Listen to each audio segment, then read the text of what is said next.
ಸರ್ವಮಂಗಲ ಮಾಂಗಲ್ಯೆ ಶಿವೆ ಸರ್ವಾರ್ಥ ಸಾಧಿಕೆ ಶರಣ್ಯೆ ತ್ರ್ಯಂಬಕೆ ಗೌರಿ ನಾರಾಯಣಿ ನಮೋಸ್ತುತೆ.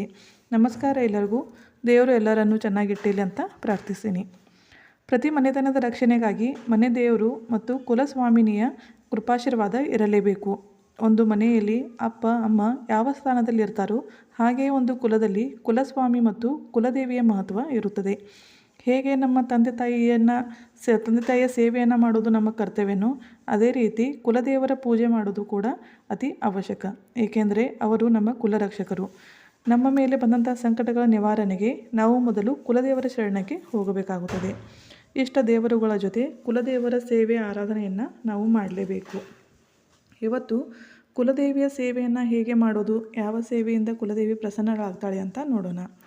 ಪ್ರತಿ ದೇವರಿಗೂ ಅವರದೇ ಆದ ಒಂದು ನಿರ್ದಿಷ್ಟವಾದ ವಾರ ಅಂತ ಇರುತ್ತೆ. ನಮ್ಮ ಕುಲದೇವರು ನರಸಿಂಹಸ್ವಾಮಿ, ಅವರ ವಾರ ಸೋಮವಾರ. ನಮ್ಮ ಕುಲದೇವಿ ಬನಶಂಕರಿ ಅಮ್ಮನವರು, ಅಮ್ಮನ ವಾರ ಮಂಗಳವಾರ. ಇದೇ ರೀತಿ ನಿಮ್ಮ ಕುಲದೇವಿ ಯಾರೋ ಆ ದೇವಿಯ ವಾರ ಯಾವುದು ಅಂತ ನಿಮಗೆ ಗೊತ್ತೇ ಇರುತ್ತೆ. ಕುಲದೇವಿಯ ವಾರದಂದು ಅಮ್ಮನ ಸೇವೆಯನ್ನು ಮಾಡಬೇಕು. ಇಲ್ಲ ಅಂದರೆ ಮಂಗಳವಾರ ಅಥವಾ ಶುಕ್ರವಾರ ಕೂಡ ನೀವು ದೇವಿಯ ಸೇವೆಯನ್ನು ಮಾಡಬಹುದು. ಮೊದಲನೆಯದಾಗಿ ಕುಲದೇವಿಗೆ ಪಂಚಾಮೃತದ ಅಭಿಷೇಕವನ್ನು ಮಾಡಬೇಕು.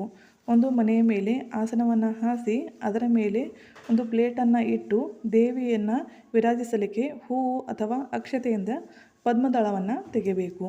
ಸ್ವಲ್ಪ ಅಕ್ಕಿಯನ್ನು ಪ್ಲೇಟಿಗೆ ಹಾಕಿ ಗೋಲಾಕಾರವನ್ನು ಮಾಡಿ ನಂತರ 8 ಗೆರೆಗಳನ್ನು ತೆಗೆದರೆ ಪದ್ಮದಳ ತಯಾರಾಗುತ್ತೆ.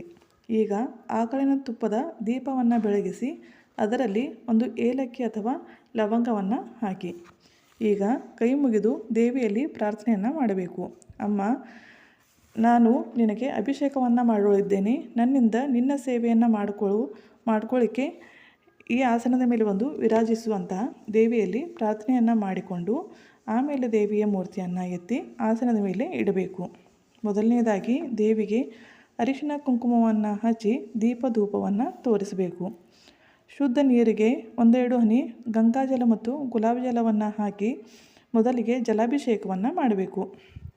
ಅಮ್ಮನಿಗೆ ಅಭಿಷೇಕ ಮಾಡುವಾಗ ಶ್ರೀ ಸೂಕ್ತದ ಸ್ತೋತ್ರವನ್ನು ಪ್ಲೇ ಮಾಡಿ ಇಡಿ, ಅಥವಾ ನಿಮಗೆ ಪಠಿಸಲಿಕ್ಕೆ ಬಂದರೆ ತುಂಬ ಒಳ್ಳೆಯದು. ನೀರಿನ ಅಭಿಷೇಕ ಆದ ಮೇಲೆ ಕುಂಕುಮದ ನೀರಿನಿಂದ ಅಭಿಷೇಕವನ್ನು ಮಾಡಬೇಕು. ನಂತರ ಅರಿಶಿಣದ ನೀರಿನಿಂದ ಅಭಿಷೇಕವನ್ನು ಮಾಡಬೇಕು. ಹಾಲು, ಮೊಸರು, ತುಪ್ಪ, ಜೇನುತುಪ್ಪ ಮತ್ತು ಸಕ್ಕರೆಯಿಂದ ನಂತರ ನೀವು ಅಭಿಷೇಕವನ್ನು ಮಾಡ್ಬೋದು, ಅಥವಾ ಇವೆಲ್ಲದನ್ನು ಮಿಕ್ಸ್ ಮಾಡಿ ಪಂಚಾಮೃತವನ್ನು ತಯಾರು ಮಾಡಿ ಅದರಿಂದ ಕೂಡ ಅಭಿಷೇಕವನ್ನು ಮಾಡಬಹುದು. ಕೊನೆಗೆ ಮತ್ತೊಮ್ಮೆ ಶುದ್ಧ ನೀರಿನಿಂದ ಅಭಿಷೇಕವನ್ನು ಮಾಡಿ. ಅಭಿಷೇಕಕ್ಕೆ ಉಗುರು ಬೆಚ್ಚಗಿನ ನೀರನ್ನು ನೀವು ತೆಗೆದುಕೊಂಡ್ರೆ ತುಂಬಾ ಒಳ್ಳೆಯದು. ಏಕೆಂದರೆ ಇದರಿಂದ ಮೂರ್ತಿ ಅಂಟಾಗೋದಿಲ್ಲ. ಈಗ ದೇವಿಯನ್ನು ಸ್ವಚ್ಛ ಬಟ್ಟೆಯಿಂದ ಒರೆಸಿ ಗುಲಾಬಿ ಅಥವಾ ಚಂದನದ ಅತ್ತರನ್ನು ಹಚ್ಚಿ ಅರಿಶಿನ ಕುಂಕುಮದ ಬೊಟ್ಟನ್ನು ಇಡಬೇಕು. ಸುಂದರವಾಗಿ ಅಲಂಕರಿಸಿದ ಆಸನದ ಮೇಲೆ ದೇವಿಯನ್ನು ಇಟ್ಟು ಹೂವು ಹಾರದಿಂದ ಶೃಂಗರಿಸಿ ದೀಪಧೂಪವನ್ನು ತೋರಿಸಬೇಕು. ಹಾಲು, ಸಕ್ಕರೆ ಮತ್ತು ನೀರಿನ ನೈವೇದ್ಯವನ್ನು ಅರ್ಪಿಸಬೇಕು. ಇದಾದ ಮೇಲೆ ದೇವಿಯ ಮೇಲೆ ಕುಂಕುಮಾರ್ಚನೆಯನ್ನು ಮಾಡಬೇಕು.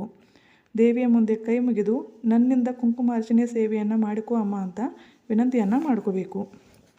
ಅರಿಶಿಣದಿಂದ ತಯಾರಾದ ಶುದ್ಧ ಕುಂಕುಮವನ್ನು ಒಂದು ಬಟ್ಟಲಿನಲ್ಲಿ ತೆಗೆದುಕೊಂಡು ಶ್ರೀ ಸೂಕ್ತದ ಪಠನೆಯನ್ನು ಮಾಡುತ್ತಾ ದೇವಿಯ ಮಂತ್ರವನ್ನು 108 ಸಲ ಜಪಿಸಬಹುದು, ಅಥವಾ ಶ್ರೀ ಸೂಕ್ತವನ್ನು ಕೂಡ ನೀವು ಪಠಿಸಬಹುದು.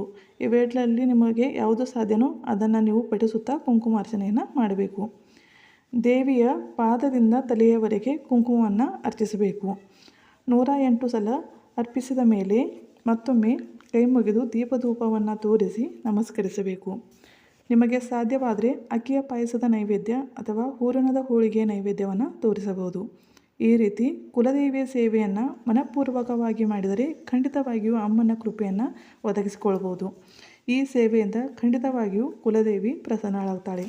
ತಾಂಬೂಲವನ್ನು ದೇವಿಗೆ ಅರ್ಪಿಸಿದರೆ ತುಂಬಾ ಒಳ್ಳೆಯದು. ಏಕೆಂದರೆ ಯಾವುದೇ ದೇವಿಯ ನೈವೇದ್ಯ ತಾಂಬೂಲದ ಹೊರತಾಗಿ ಅಪೂರ್ಣವಾಗಿರುತ್ತದೆ. ಕೇಳೋದಕ್ಕೆ ಈ ಸೇವೆ ತುಂಬಾ ದೊಡ್ಡದು ಅಂತ ಅನಿಸಿದ್ರು ಅರ್ಧ ಗಂಟೆಯಲ್ಲಿ ಈ ಸೇವೆ ಮುಗಿಯುತ್ತದೆ. ಈ ಸೇವೆ ಮಾಡಿದ ಮೇಲೆ ದಿನವಿಡೀ ಮನೆಯಲ್ಲಿ ಒಂದು ಸಕಾರಾತ್ಮಕ ಶಕ್ತಿ, ದೇವಿಯ ವಾಸ ನಮಗೆ ಅನುಭವಿಸಲಿಕ್ಕೆ ಸಿಗುತ್ತೆ. ನಿಸ್ವಾರ್ಥದಿಂದ ದೇವಿಯ ಸೇವೆಯನ್ನು ಮಾಡಿ ನೋಡಿ. ನಿಮ್ಮ ನಿರೀಕ್ಷೆಗೂ ಮೀರಿದಂಥ ಫಲವನ್ನು ಅಮ್ಮ ನಿಮಗೆ ಕೊಡ್ತಾಳೆ. ಶುಭವಾಗಲಿ. ಬೈ. Take care.